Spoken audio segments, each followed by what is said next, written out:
кішкентай болды. Ал енді осы адам кезеңі 5 кезеңге бөлінеді балалар. Мына суретке назар аударайық. Бірінші сәбилік кезең, яғни сәби боламыз. Біз бала болдық қой, үйдегі інілеріміз бар, кішкентай еңбектеп жүреді, иә? Бұл бізде қандай кезең? Сәбилік кезең. Қандай кезең? Сәбилік кезең. Екінші балалық шақ. Ол сендердің балалық шақтарың. Түсіндіңдер ме? Сендер балалық шақтарды кезеңдесіңдер. Ойнайсыңдар, жүресіңдер, мектепке барасыңдар, иә? Ол қандай кезең? Балалық шақ. Егер де өсіп, универге жетіп, жоғары сыныпқа өскен кезде сендерде жастық шақ болады. Түсіндіңдер ме? 11-ден 18-ге дейін жастық шақ кезеңінде жүресіңдер. Кемелдену кезеңі, сендер жұмыс істеп, ағаларың сияқты болған кезде кемелдену кезеңі болады. Ол кезде сендер бір маман боласыңдар, жұмыс істеп жүресіңдер, түсіндіңдер ме? Қарттық шақ дегеніміз, сендер ата әже болғанда, сендердің немере шөберелерің болғанда қарттық шақ жүреді. Ал енді тақтаға қараймыз да, шуламай тыңдаймыз. Қазір мен сұрайын. Ауызша айттым. Адамның өмір сүру кезеңдері. Адам өмірі сәбилік кезеңнен басталады. Бұл кезде бала айналымның алғашқы қадамдарын жасайды. Екінші кезең балалық шақ. Балалық шақта балалар ойнап өсіп денесінің ой санасы дамиды. Бұл білім алып әлемді танитын кезең. Үшінші кезең жастық шақ. Бұл уақытта тұлға қалыптасып армандар пайда болады. Адам өз өмірлік жолын іздей бастайды. Келесі төртінші кезең кемелдену кезеңі. Бұл уақытта адам жұмыс істеп қоғамға өзін қосады. Жауапкершілігі артады. Одан кейін адам ересек тәжірибелі тұлғаға айналады. Бұл кезеңде ол отбасына, жұмысына және айналасына тірек болады. Алтыншы кезең қарттық шақ. Бұл кезде адам өмір жолына жинаған тәжірибесін кейінгі ұрпаққа үйретеді. Бұл даналық кезеңдері. Адам өмірі сәт. Ал енді тоқтайық. Адам өмірінің неше кезеңі бар екен? 5 кезеңі бар. Бірінші кезең қандай кезең? Бірінші кезең қандай кезең? Сәбилік кезең. Бірге сәбилік кезең. Айтыңдаршы бірге сәбилік кезең. Екінші кезең балалық шақ. Үшінші жастық шақ. Төртінші кемелдену. Соңғы бесіншісі қарттық шақ. Түсіндік па? Қанша кезең бар? 5 кезең бар. Кім айтып бере алады маған? Кітапта жүр ғой. Айта қойыңыздар.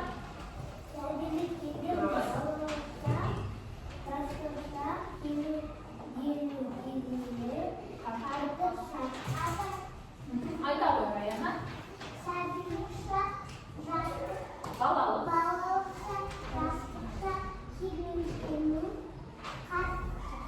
Дұрыс айтасың. Жарайсыңдар.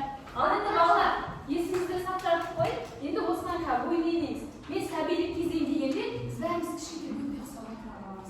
Жастық шақ дегенде, ой, балалық шақ деп тұр ғой. Бүйтіп ойын ойнап тұра қаламыз. Түсіндіңдер ме? Сәбилік кезең отырамыз. Сәбилік кезең. Тыңда. Сәбилік кезең деп айтқанда отырамыз. Түсіндіңдер ме? Жастық шақ дегенде ойнап тұрамыз. Түсіндіңдер ме? Сосын балалық шақ дегенде кітап ұстаймыз. Түсіндіңдер ме? Балалық шақ, сендер қазіргі шақтарын кітап ұстайсыңдар. Сосын кемелдену кезең дегенде былай тұрамыз. Өйткені сендер бір мамансыңдар, диплом алып жатсыңдар. Қарттық шақ дегенде ата боламыз. Қыздар ата болады. Түсіндіңдер ме? Ал орнымыздан тұрайық. Бұны есте сақтап қалайын десек. Бірінші балалық шақ. Балалық шақ. Бала қандай кішкентай болды. Еңбектеп жүреді, иә? Ой, сәбилік кезеңі. Балалық шақ. Ойнап жүрсіңдер сендер, иә? Ойнап жүрсіңдер, доғып. Екінші бізде жастық шақ. Естиміз? Жастық шақ, иә? Содан кейін кемелдену. Сіз маман есіңіз, иә? Диплом алдық. Одан әскерге барып келді, иә? Одан кейін қарттық шақ. Таяқпен әже болды, бірақ өзіңіз не істейді көрмейді, иә? Отыра қойыңдар, жарайсыңдар.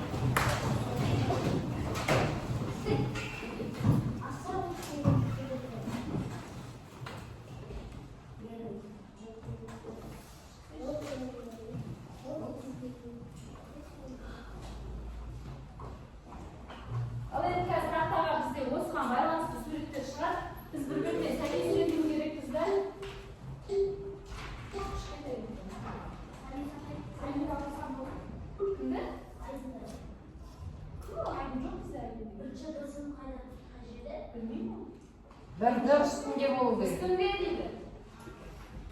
Мынау қандай кезең болуы мүмкін балалар? Жастық шақ. Дұрыс. Жағдайсын айтыңдар. Дұрыс. Дұрыс.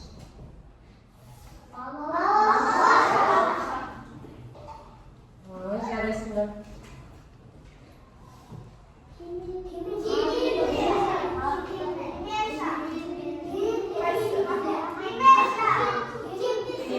Дұрыс. Қазір дұрыс. Жарайсыңдар. Ал енді қара, тақтаға қараймыз. Бірінші кезең мен екінші кезең салыстырамыз. Бірінші суретте біз не көріп тұрмыз? Кішкентай сәби, иә? Айгүл, тік отырсыңдар. Сәби шақ екінші кезеңде не істеп жүр? Уже бала жүріп жүр, иә? Бұл екінші кезең, баланың өсу кезеңдері. Айгүл, тік отыр. Тыңда. Ал енді қарайық. Бізде сәби шақта бізге не қажет болады? Ойыншық қажет болады. Балалық шақта бізге не қажет болады? Білім қажет болады. Төмендегі шақта бізге не қажет? Ол кезде ересек боламыз, иә? Ол кезде көлік айдай аламыз. Сонымен қанша кезең бар екен? Бірінші кезең қандай? Екіншісі? Жастық шақ. Төртіншісі? Кемелдену. Бесіншісі? Енді айтамыз. Арты.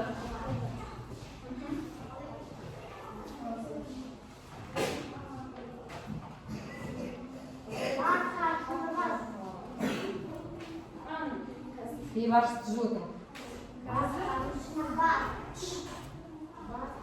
Осы қазір бес кезеңді дәптермен тапсырма орындайтын боламыз.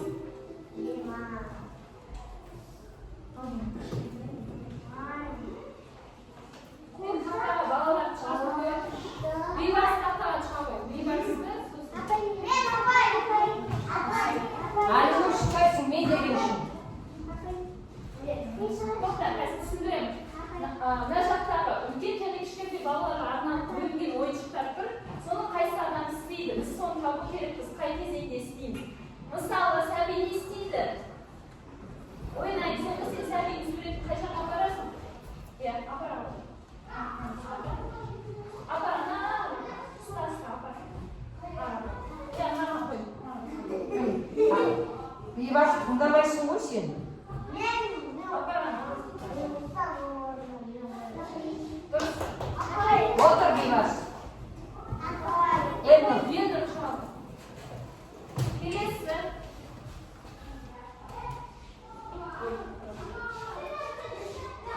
Сәби бізде.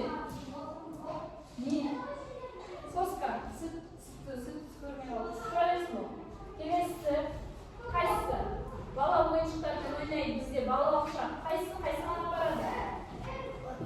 Сен апарады. Сен апар. Жібермейсің баштаңызшы. Жібермей алып кет.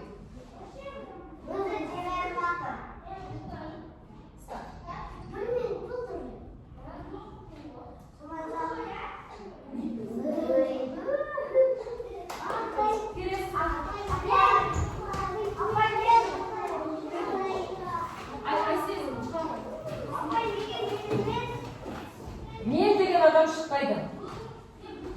Әлі тапсырма көп алдыңыз. Ұршықты кім істейді? Ұршықты кім тоқиды? Иіреді. Иә, иіреді.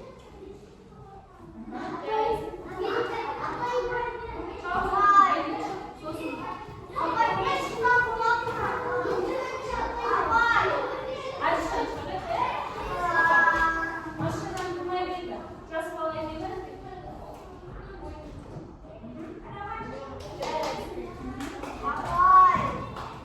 Мектепке барады?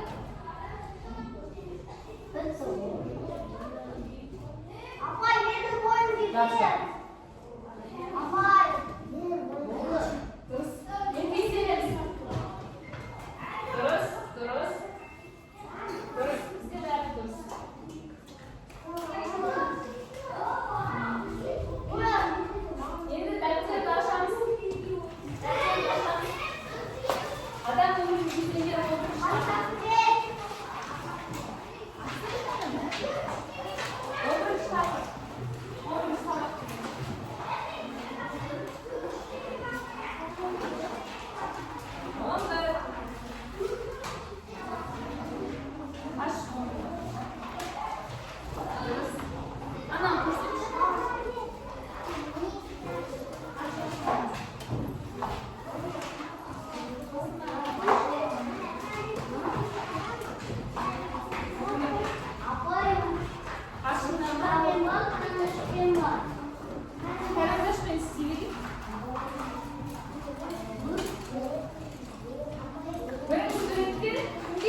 koyalım işte ya.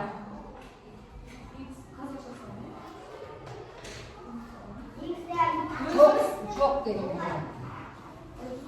Ha, şu tarafa X koy ya. Ne? Bir tarafı.